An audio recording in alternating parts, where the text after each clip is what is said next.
word is powerful, but it's also alive. Well, how many people stop and go something like, okay, the word of God is powerful, able to divide even between the bone and the marrow. Well, what does that look like? What does that really look like? Does this come from heaven, or is this just the mechanics of the universe around us? The sad thing is, guys, when I get into New Age circles, which isn't very often, they understand me better than most Christians. Now, how is that possible other than all they have is the mechanical part of the multiverse? That's what they're searching out. Well, guess who's supposed to be in control of that? The sons and daughters of the king. That's part of what Adam's assignment was.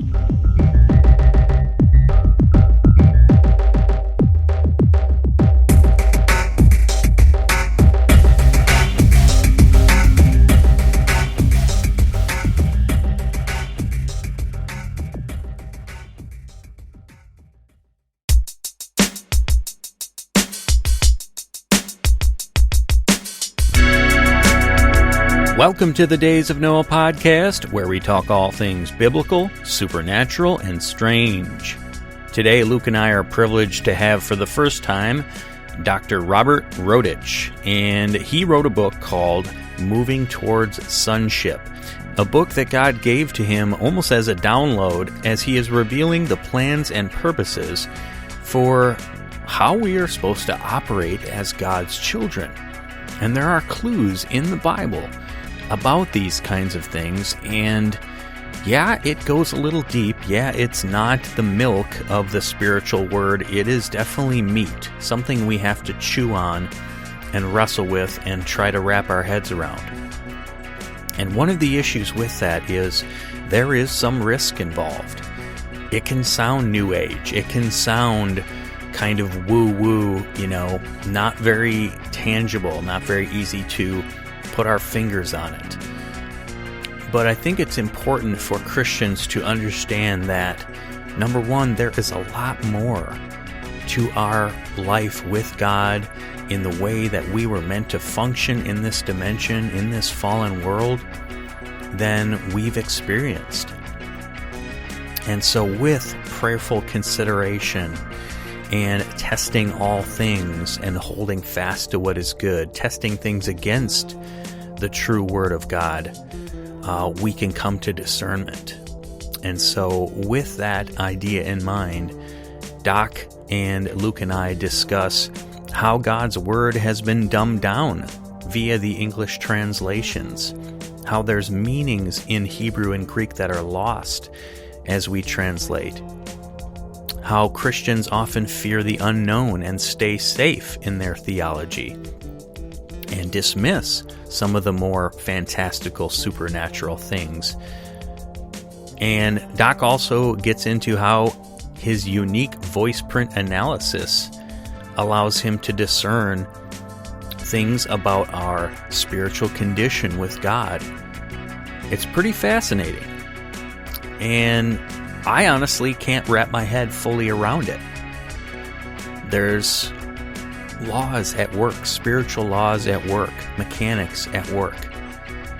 And as Doc points out, it's often in the New Age and occultic world that they have tapped into this, but they do it without God. They cut him out and try to do it on their terms. So, with all this in mind, prayerfully consider that maybe how we were designed to function as believers is being robbed from us, and God has more. It comes through humility and obedience first, of course, and testing everything against His Word. So with that, let's dive into our first part of our conversation with Doc Rodich.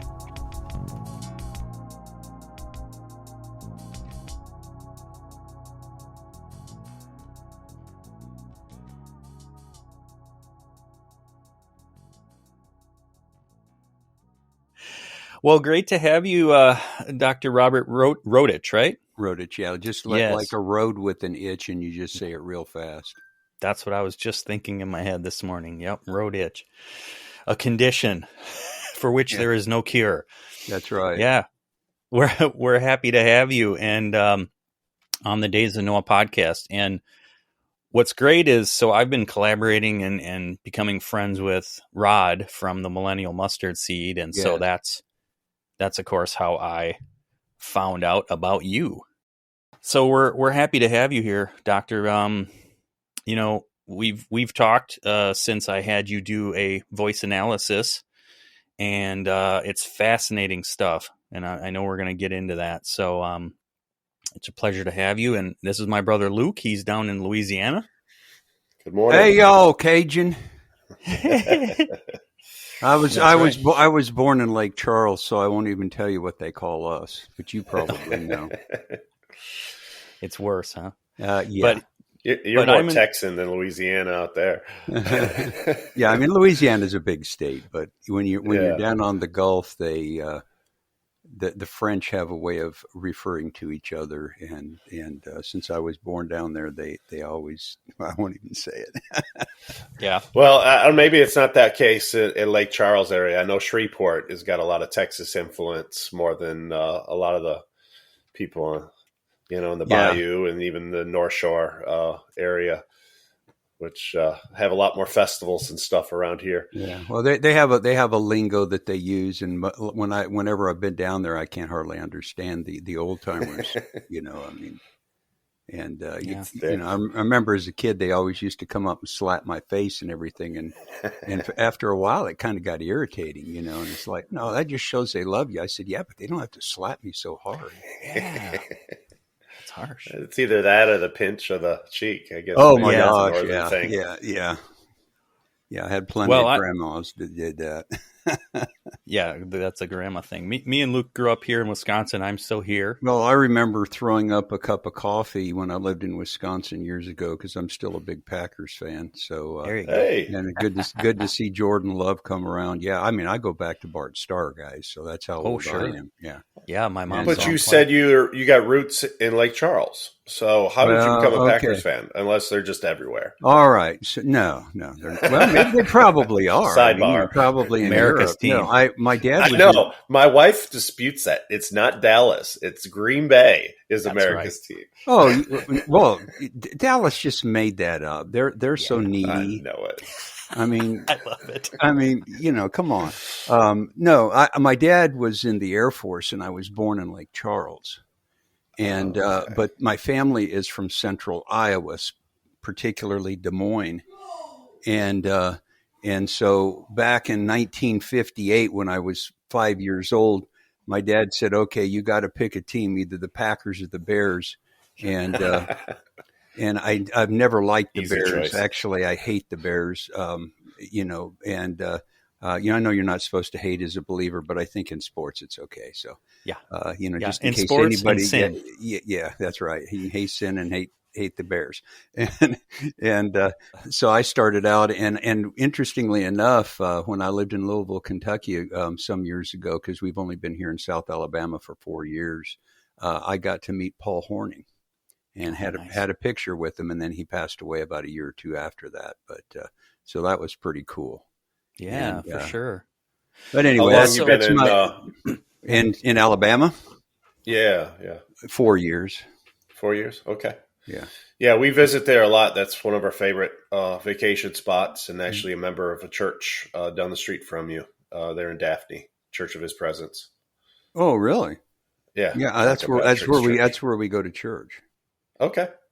Yeah, well, whenever I'm not with John. Yeah, I got a funny Brother John story. Are we recording right now? Yeah, we are, and I want to get to that story. So I was just going to ask you quick to go back to kind of the connection to Rod with the Millennial Mustard Seed. How was it that you guys got in touch? Well, okay. So, gosh, you almost have to go back to the beginning because four years ago, we moved down here from Louisville, Kentucky. My wife and I both had careers up there, and we retired. Her middle son, who worked for a, what would you call like an offshoot of Verizon Wireless, was transferred from Louisville to Indianapolis, Indiana. and which is only 2.5 hours away. But I mean, there's a big difference in temperature, and we just knew we didn't want to go north, and because she's a Mississippi girl, and I mean, it was cold enough in Louisville, and so we said we got to do something. Where could we move that everybody would come and see us? And so we said, okay, let's go to the beach. Well, you don't really move on the beach because, it's millions of dollars even back then. And so we moved to a little town 8 miles north of the beach called Foley, which has now got all kinds of infrastructure and building a new hospital wing and all that kind of stuff. So, but I moved here to retire because I'm a pretty good golfer. I still shoot when I have a good day. I shoot around 80, and if I miss a few putts, I'm 85. So for a guy 70, that's not too bad. And, and so anyway, we go to Brother John's church a couple of weeks after we're here, maybe 3 weeks, because we had to unpack and everything. And you got to understand, I mean, I've been Assemblies of God pastor for 30 years, and I've been around, a lot, the district and even the superintendents for the entire nation of the assemblies, and been prayed for by just about every big name that you can think of. And I hardly ever get slain in the spirit or anything like that. Okay. Cause I'm just kind of, I'm an energy guy, so I'm kind of used to it. So we go up there, and my wife says, "Hey, Brother John, he's praying for people. You need to go on up." Well, I'm not one of these guys that I'm going to, force my way up like everybody's like fighting and trying to throw each other to the side just to have him pray for you. So I wasn't going to do that. So he moseys on over to me, and I'm not a small guy. I mean, I'm a little over 6 feet tall, but he's at least that tall, maybe about 6'2", and I only weigh 175 pounds, and he weighs a couple pounds more than that. But he's got these big old hands, like a mitt. He puts it on my head and pulls my ear up to his mouth, because you can't hear anything a foot away from you. And he says, "I'm going to tell you, the Lord's telling me to tell you that you thought you were going to move down here to retire. But the Lord has other plans for you. You're going to be busier than you ever have been in your life. And that this is God, the move is of God, and get ready, because it's fixing to get busy." Well, that's what we say, getting ready to down here in the South, fixing. So I said, okay. Well, what was funny is there was chairs right behind me.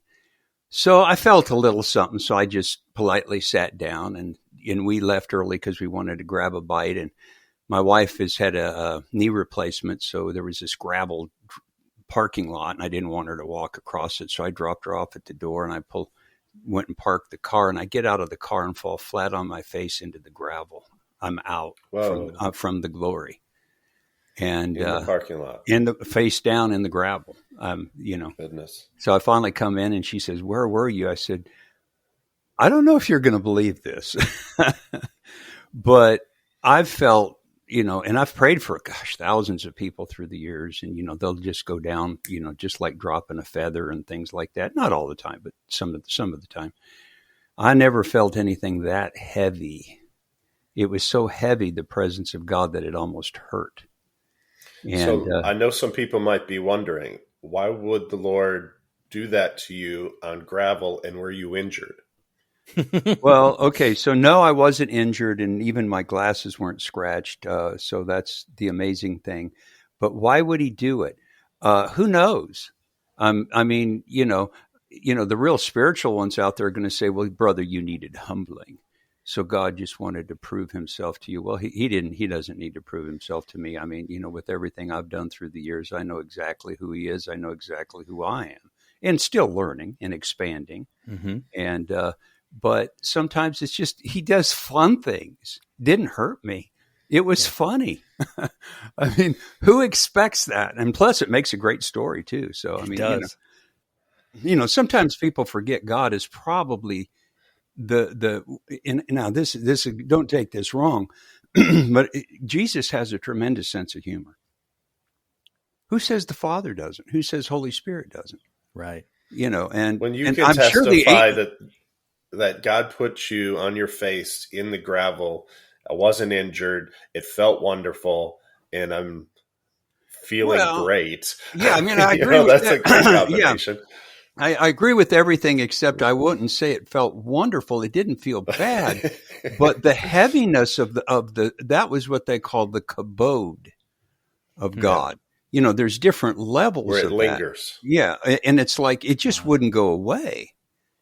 And, you know, that's just like yesterday, my wife and I, we go to this little place in a little town just away, and she gets her hair done and I get a haircut there. And I was sitting out in the car and I had forgotten that I put one of these ephods that I've been making on. And all of a sudden I'm sitting there and I'm going, man, I can't hardly breathe. What is going on? And it wasn't a bad thing. It wasn't like having a panic attack. The glory was so heavy. I wasn't even thinking about it. It's not like, you know, I had, Travis Cottrell on the background and, right. Which emotional. Wasn't anything like that. I was sitting there thinking about going over to the post office and mailing some of my product out to people. And I had to sit there. I could not move. The glory was so heavy.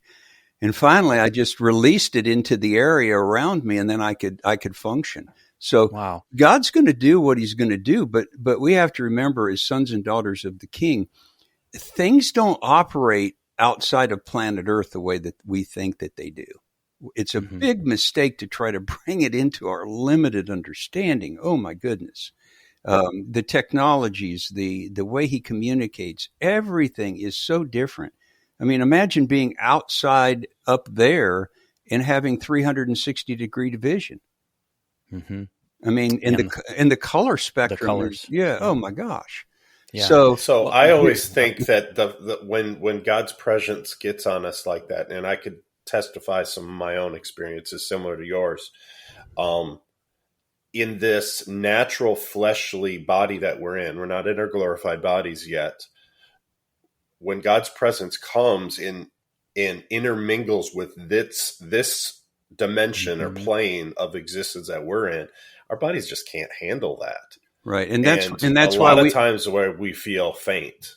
Right. And that's exactly what happens. However, there is a workaround. The workaround is you bring your body, soul, and spirit into alignment, and then you have those experiences on a regular basis because, guys, we're supposed to live in both realms at the same time. True. Yeah, that's the premise of your sonship in your book, correct? That is correct. Yeah, it's called Moving Towards Sonship. Before we move into that, I just wanted to add, too, because as we were talking about how Luke got to the South, and it was Camp Pendleton in San Diego, right, for boot camp, and then off to, was Florida next, Pensacola? Yeah. Yep. So my job was avionics. I was stationed there at NES Pensacola.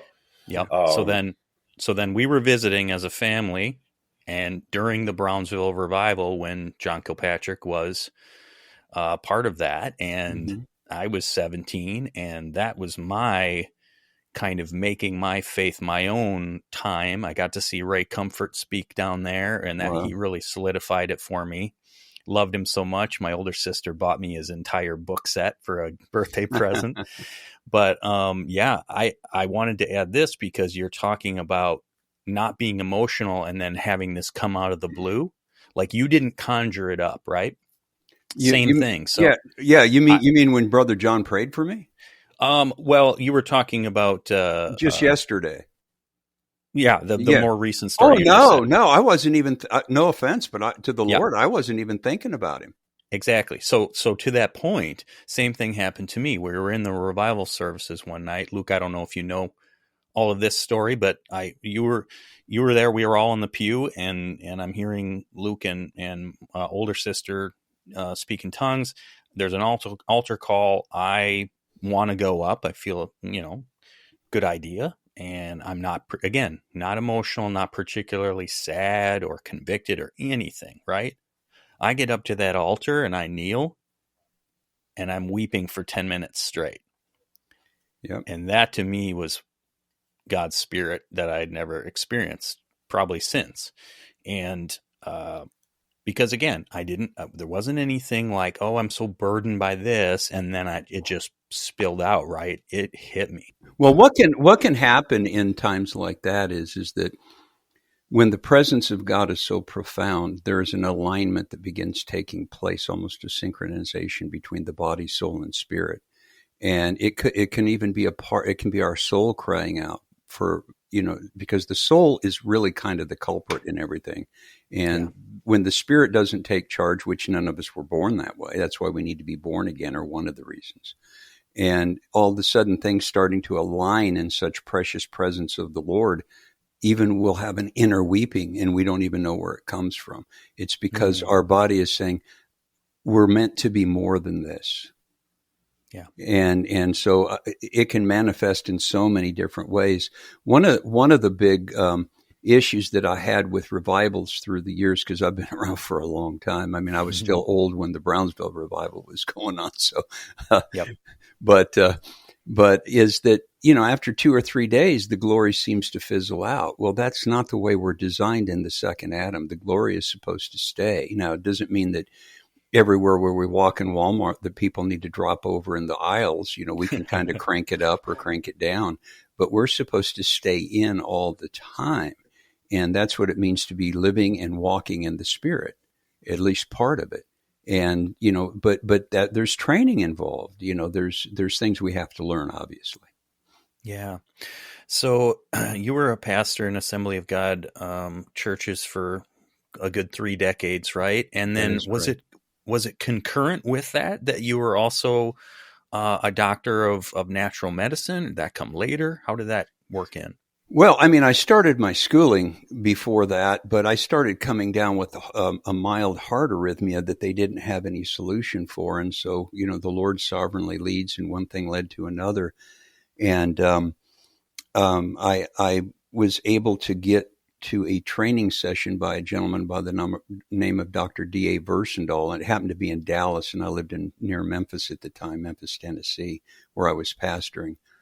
And when I filled out the material, I put the degree down that I had, which was DD, and I think they thought it was that I left the S off. And so they let me in, and once I got there, they were gracious and let me stay. Well, at the end, Dr. Versendahl made a plea, and he said, I've been trying to get a hold of Ronald Reagan because he is coming down with Alzheimer's, and I'd like to see if I can do anything with him for nutrition. So I went up afterwards and I said, now, Dr. Versendahl, I can't make any promises, but it just so happens that my grandfather's sister, my Aunt Bessie, is Ronald Reagan's sister-in-law. And so in other words, her husband, Neil Reagan, which I never knew his name was Neil till probably after he died, because I always called him Uncle Moon. That was his name. Ronald was Dutch and he was Moon. And so I tried to get him in touch, and I don't know whether it was ever successful, but Dr. Versendahl took a liking to me, and he actually paid for my PhD level studies in clinical nutrition. And because I was the kind of pastor that they sent to places that were in trouble, and kind of like home missions work, if you're familiar with the assemblies. It's not always home missions because you're not always starting a work. Sometimes a work you almost need to start over, and that's what I would do. So I had to have another way to make a living, and that ended up being, so I would do them simultaneously. Kind of like the funeral director who was in the assemblies that I met one time, seemed like he was from Western Iowa at the time when I was pastoring in Iowa. He said he didn't pray for the sick because it was bad for business because he was a funeral director. So, but his name was conflict of interest. So, but he was kidding, of course. He certainly did. Wow, yeah, that's fascinating. So, again, you wrote a book on. Can you share the title again? Being a son and daughter of God. Moving Towards Sonship. Yes. So it is available at lulu.com, and also you can get it from Amazon, but not Amazon Kindle, because it's got a workbook in it. That format wouldn't go into Kindle. So you just type in Moving Towards Sonship, and then you can order it the way that you would order, I don't know, an energy drink or something from Amazon. Right. And the book itself is kind of an interesting story, because as I got back, remember I said I moved down here to play golf and mow my lawn and water all the menagerie of everything that's in the backyard that my wife had me put in. And so a funny story, actually there's a lot of funny stories, but she got booted off of Facebook, so I didn't ever have a Facebook page. And she said, "Hey, I got to sell something," because we hadn't been here all that long.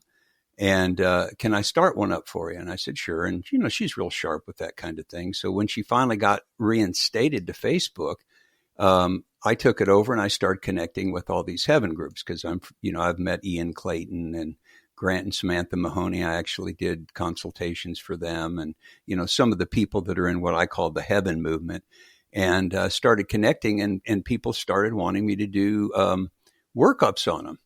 Well, I thought, okay. But the Lord kept giving me these downloads, like maybe 8 or 10 typewritten pages here and there. And before long, I laid it out on I call it my man cave, but it's my man cave, my office, my everything. It's where I watch the Packers. Hopefully they'll beat Kansas City Sunday night, but it's just a little, a shameless plug.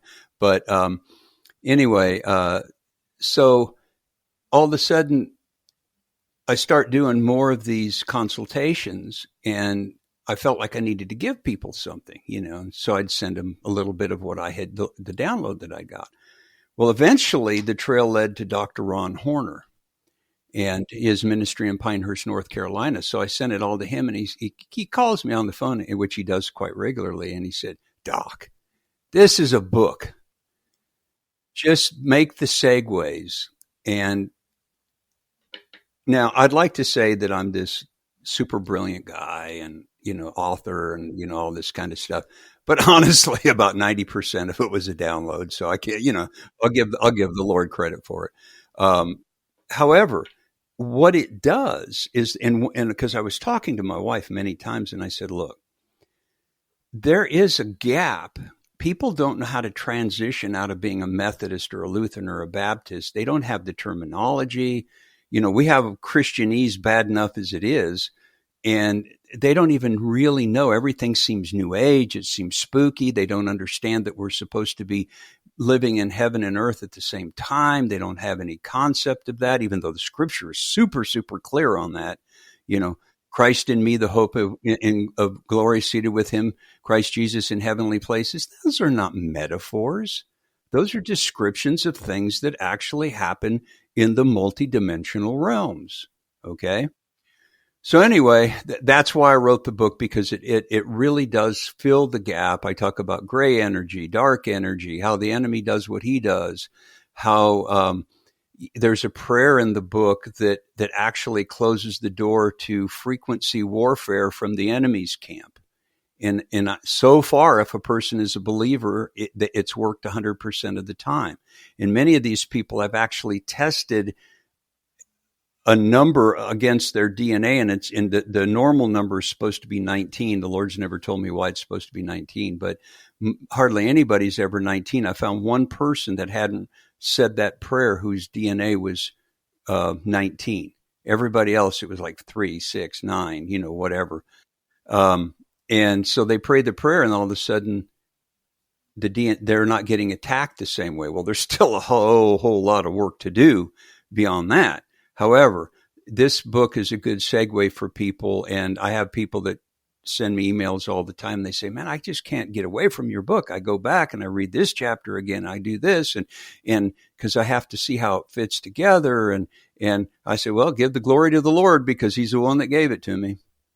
Yeah, I had that same impression too, that it's very dense, and that you do have to revisit sections multiple times. I've gone through it twice now, thanks to my favorite text-to-speech app, and since you graciously gave me the PDF, so I can listen to the book, which is a good thing in getting through it quick while I'm at work, but it's not so great for the workbook side of it and missing some things. So I will definitely go back through again. But yeah, I think you connect a lot of dots in the spiritual realm, and also in things that are missing, reasons that Christians are suffering in spiritual ways and other ways that we need to get to the root of, we need to get to the bottom of. That to me has been my personal interest in looking into deliverance ministry and things like that. Steve Harmon, a deliverance pastor or minister, has talked about fractures, Mm-hmm. emotional fractures being Sure. different than a demonic attachment. And I think what struck me about what you've talked about with your website, your voice analysis, and your book is there seems to be this gap of getting from A to Z or point A to B, and that's where I think we got to inquire of the Lord, like, what's the reason I'm still struggling? Is it a generational curse? Is there some prayer that I need to pray to close a door? Because there are spiritual laws at work. And if we're ignorant of those laws, then we can't address it. Right? Exactly. Well, I think that's what's really important for people to understand, because believe me, I've been around for a long time. I mean, I go back over 50 years. So, there's, I've seen it all. I absolutely love Catherine Kuhlman and, Corey Ten Boom and, a lot of those people. In fact, I got a story one time. I came home from work back in the 70s and I felt the glory in the house, and I thought, what's going on? Because I think my three oldest boys were already born, but the twins would have been just still in their crib or their, what would they call that thing? It wasn't a crib, the thing that looked like a jail, like the pack and play Playpen. thing. Yeah, playpen. Yeah. Pack and play. Yeah. But I walk in, and here's Corey Ten Boom being interviewed by Pat Robertson on the 700 Club on the TV, and the glory was coming out of the TV into the house. And, so the point in saying all of that is there comes a point where we have to realize that the Lord Jesus wants us free on every level.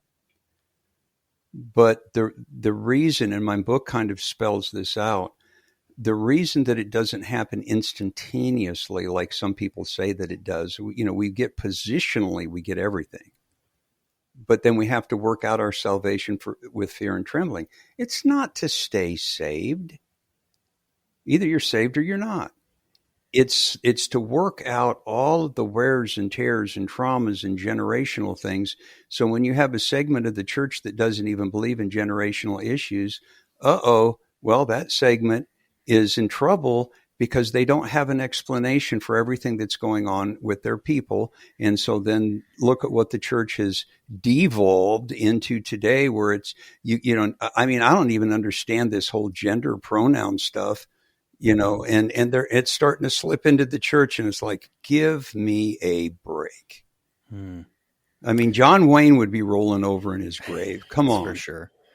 Yeah, and you come into things like cessationism where, if one person gets an instant healing in the world in 8 billion people in the last hundreds of years, well, it's more than 8 billion in hundreds of years. If one person, then cessationism is incorrect. But right there, you've discounted an entire manner of faith. You're saying, nope, I'm not even going to pray for that. I'm not even going to believe that. I'm going to teach this in my church that this is the way it is. And you've cut yourself off from what God is capable of. Well, see, here's one of the things that it just dawned on me not all that long ago, because I've always kind of been a big picture guy anyway. What if nothing out there is really what we're being told that it is? And I mean, almost everything is not what we're being told that it is. There has been an undercurrent of Luciferianism and control from the dark side that goes back very closely to the fall of man, and certainly to the Tower of Babel. Okay? If you just do even a little bit of research about how different Bible translations came into being, and the people behind them were all Masonically related, just about.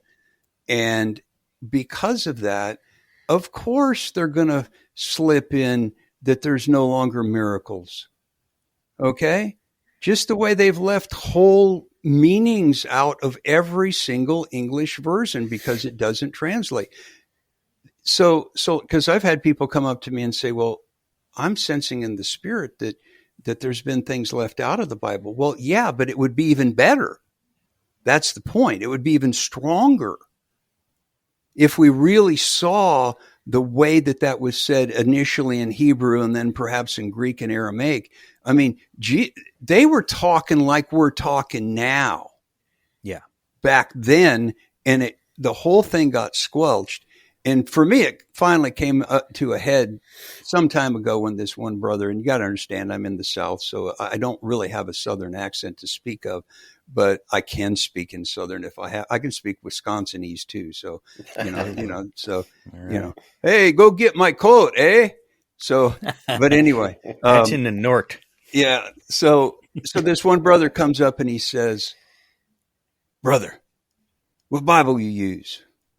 I said, "I like the Amplified, but I'll read several different ones." "Oh man, I don't know how effective you're going to be. I use the Bible that the Apostle Paul used."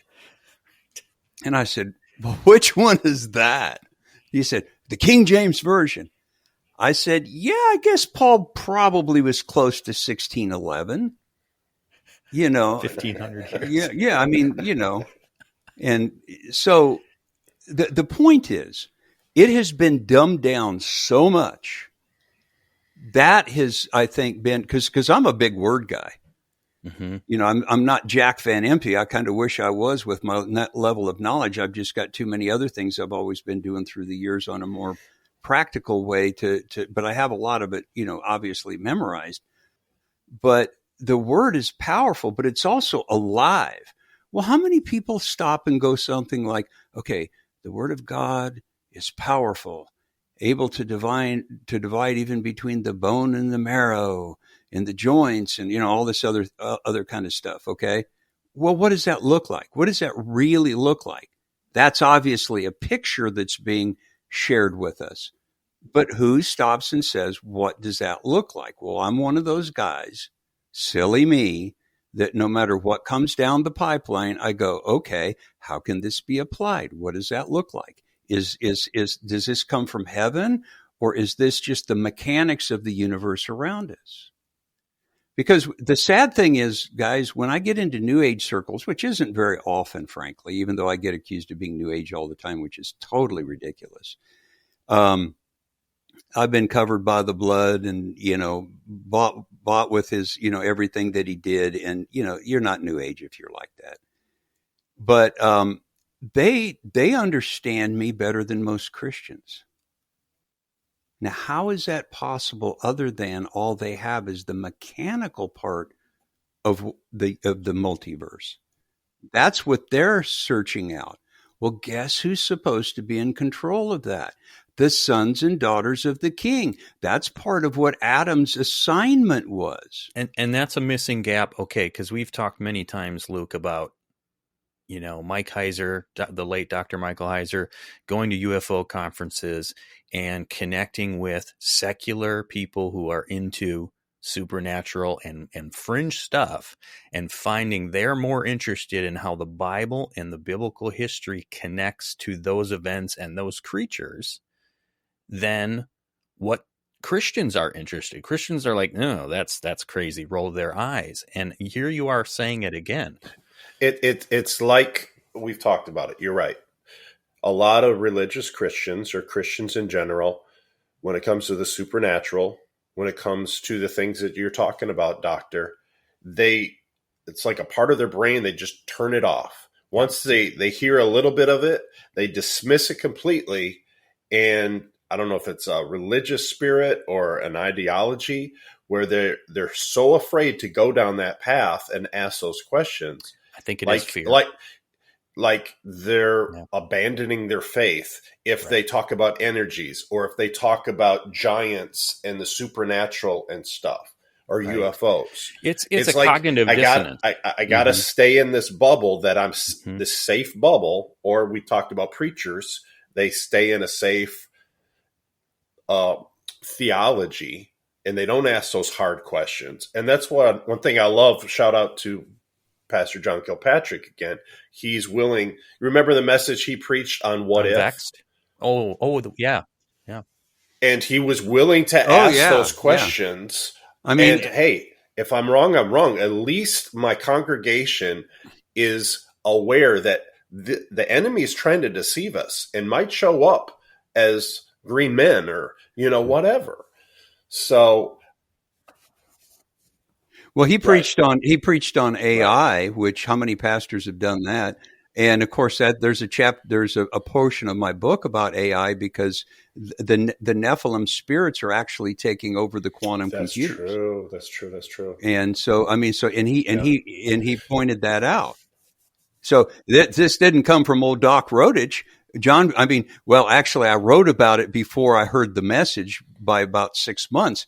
And I did turn it over to my manuscript over to some of the people at the church. So who knows if it filtered up Well, to him. I was So just I wanted gonna, to. But let me just comment real quick, Luke, on what you just said, because I think, and we could go at length, but I'll just say a minute or two here on this, it is about fear.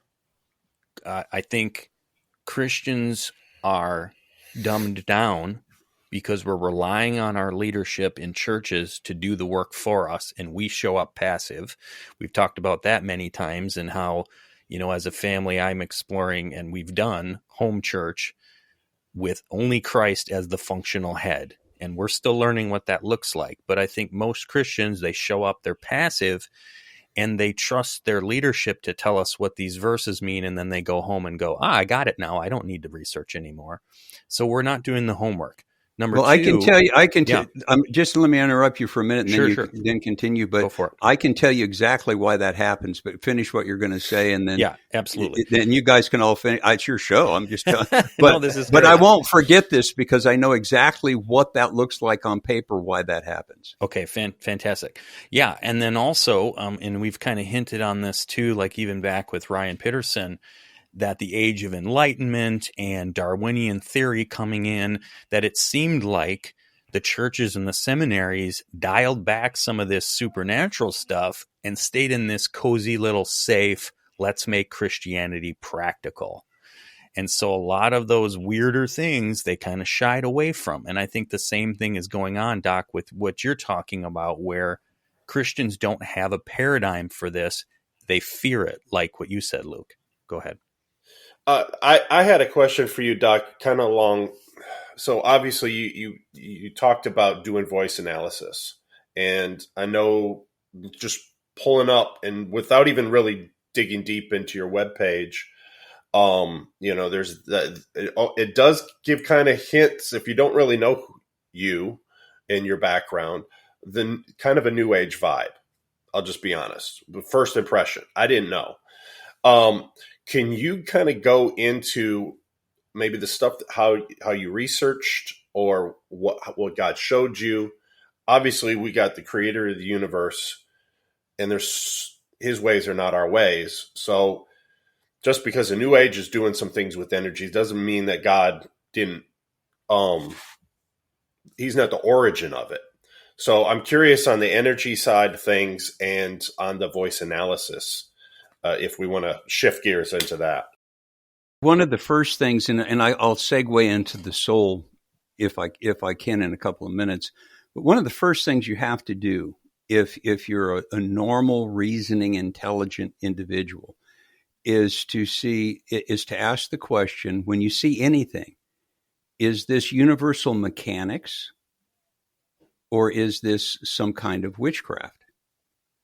The problem that exists is that people don't know that the same universal mechanics that witches and warlocks use, we also use. Okay? We bless people and it goes into the quantum and then the blessing finds its place. Okay? So there's like a force field that's everywhere throughout the multiverse. Okay? They use it because it's mechanical. It's part of how the fabric of creation is made. Cause and effect. Okay? And so they've learned to use it the evil way. Well, what do we do? As Christians, the first thing we do is we bury folks while they're still alive. And we shoot our own, without even asking just normal questions. I mean, like 6th grade level questions is, okay, so gemstones, for instance, have frequencies. When I was a kid, you guys are too young to remember any of this. It didn't even exist then. But I had a crystal radio. It had a quartz crystal. Oh my gosh, I'm practicing New Age. Well, guess what? Gold and silver are elements. Your wife must be practicing New Age if she has a diamond ring on, or ruby, or emerald, or opals, or pearls. Okay. Well, what I've learned to do is I've learned to put them in a base of something and take all bad energy and good energy and put them out through the stones and enhance the bioenergetic field that we walk in. Okay. Now, that doesn't speak to voice analysis. Here's how that came about.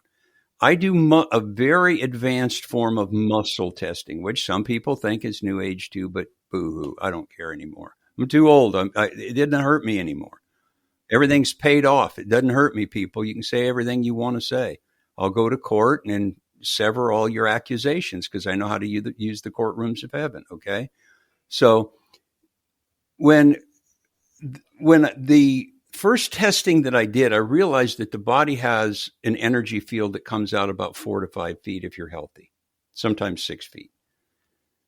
People that aren't real well, maybe 1.5 to 2 feet. But there is actually a bubble that we walk in, so to speak, okay? Doc, may I interject real quick? Because we've talked about this during the COVID time, because that 6 foot energy, and then they were saying, well, you got to stay farther than 6 feet apart. Then we're disconnected, and we're not, that energy that you're referring to, we're not getting that communion with one another.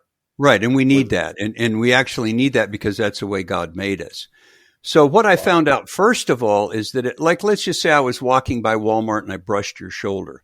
Well, if I stepped aside immediately and my wife was with me, because my bioenergetic field crossed yours, I could think of you and she could test me and it would be your test because my field just took a picture of your test.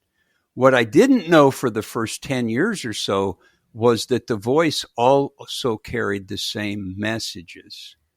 The imprint, the voice is sending out a picture on a spiritual level, a truth level, an integrity level. If people really knew the levels of testing that I could do, probably nobody on this planet would talk to me because they'd be afraid that I'd be analyzing them all the time, which I'm too busy. I can't do that. Talk about a body language expert to the nth degree, right? Right. I'm not talking to that guy. Okay. So when I can tell somebody from their voice that their grandparents on the mother's side 2 generations back showed from having some kind of an attachment with the fraternal order, and it's all scientific, there's no way I'm getting that. You believe it or not, I'm just going to burst some people's bubble. I'm not getting that spiritually.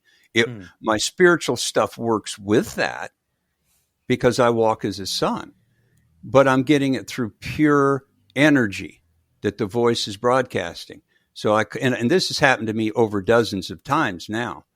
And so this lady said, oh, yeah, my grandma and grandpa on my mama's side, he was 33rd degree Mason. And she was an Eastern Star. She never told me that. She never told me anything about her health. Mm-hmm. I nailed her adrenal glands being weak and, IBS and, all this other kind of stuff, all through the voice. There's nothing hocus pocus about it. There's nothing New Age about it. It's just that the New Age people are smarter than most of us. Can I just say that? Well, they're willing to look at it, for one thing. So they go, oh, wow, this stuff's flowing out through the universe. We didn't ask the questions. Who made it? Right. We just assumed because it's not in our little bubble, as you say, Luke. Would you say? Go ahead. Well, I like how you put it very simply in the beginning. So if we open up our minds or close our eyes and just think of the supernatural realm as highways, there's energies going out there.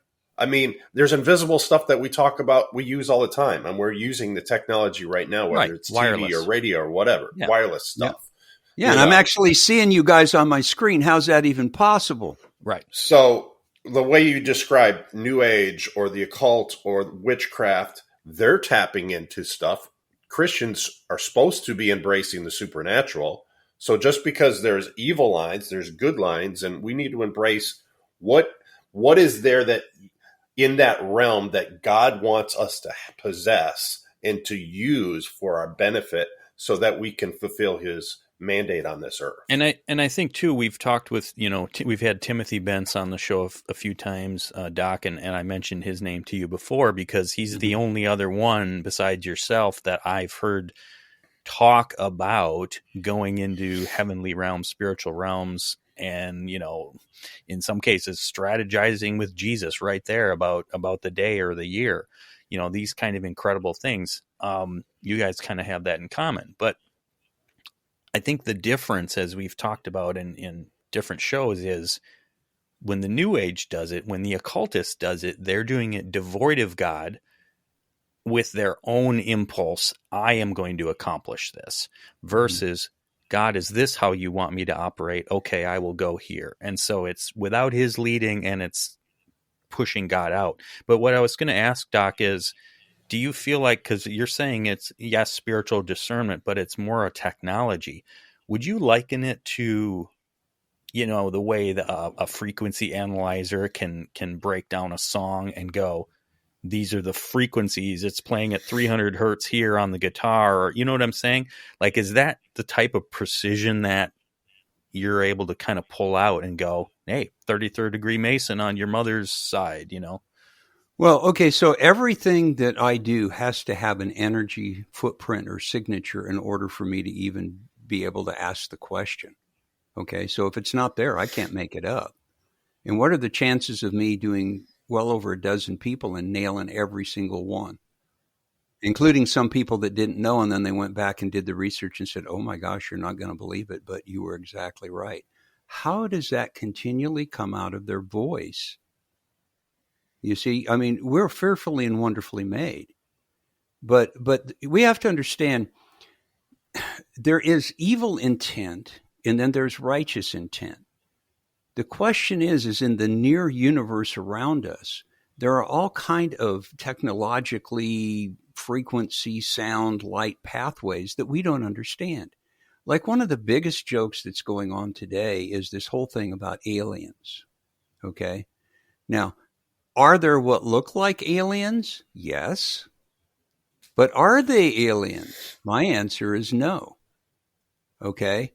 What about Satan's seed? Who's Satan's seed? Well, it was when the serpent had sex with Eve and a serpent line was born theory, and all that stuff. Mm-hmm. I don't know about any of that stuff. What I do know is that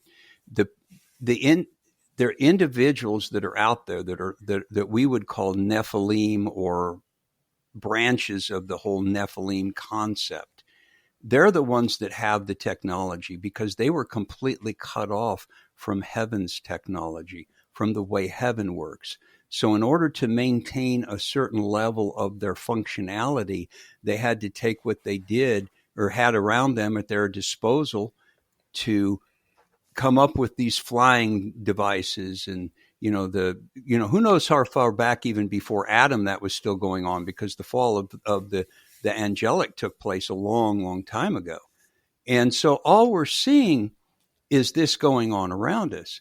They're the ones that really are behind, you see the Illuminati pyramid. Well, guess who's behind the Illuminati pyramid?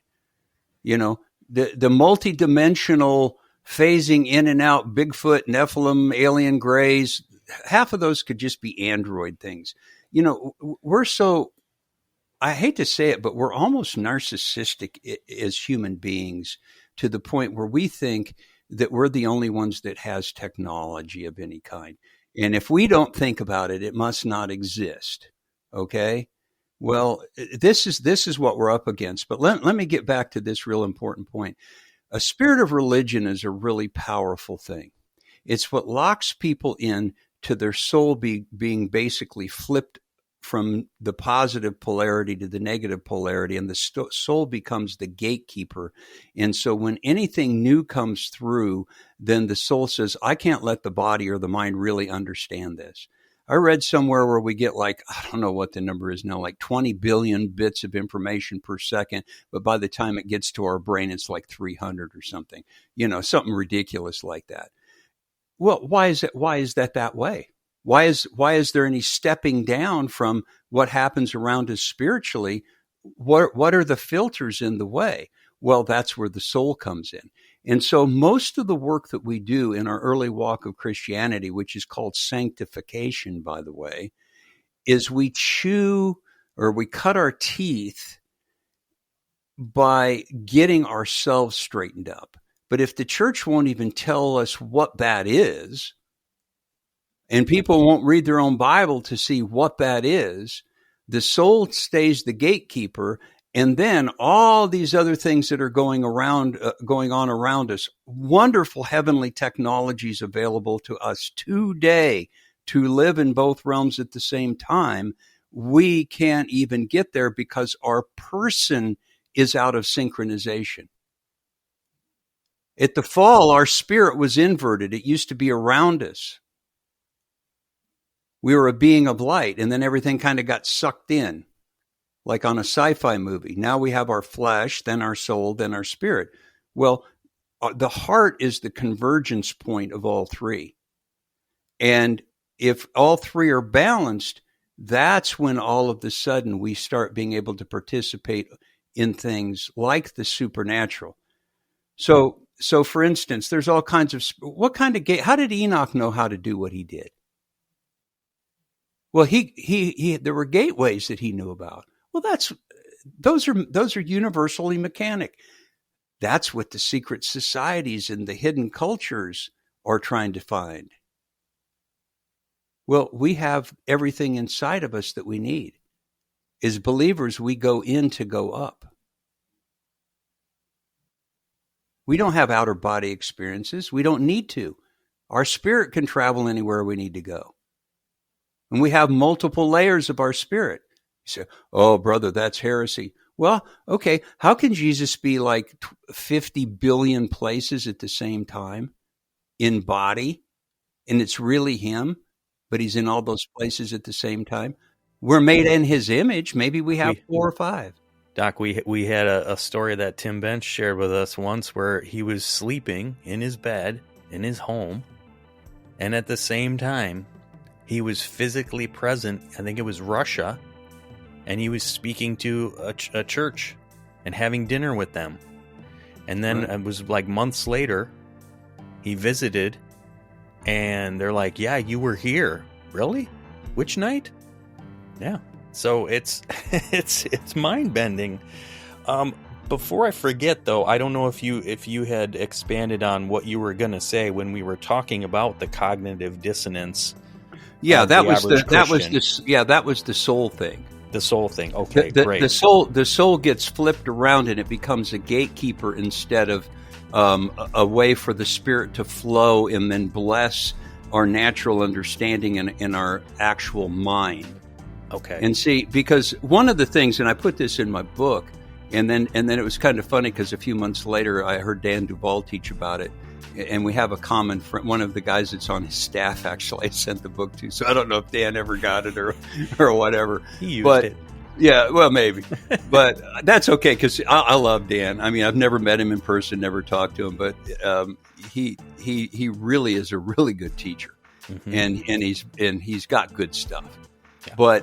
But anyway, the body, soul, and spirit all have their own mind, will, and emotions. Each. We actually, your spirit has a mind, will, and emotions. Your soul has a mind, will, and emotions. Interesting. Your body has mind, will, and emotions, which is how we can have lust of the flesh.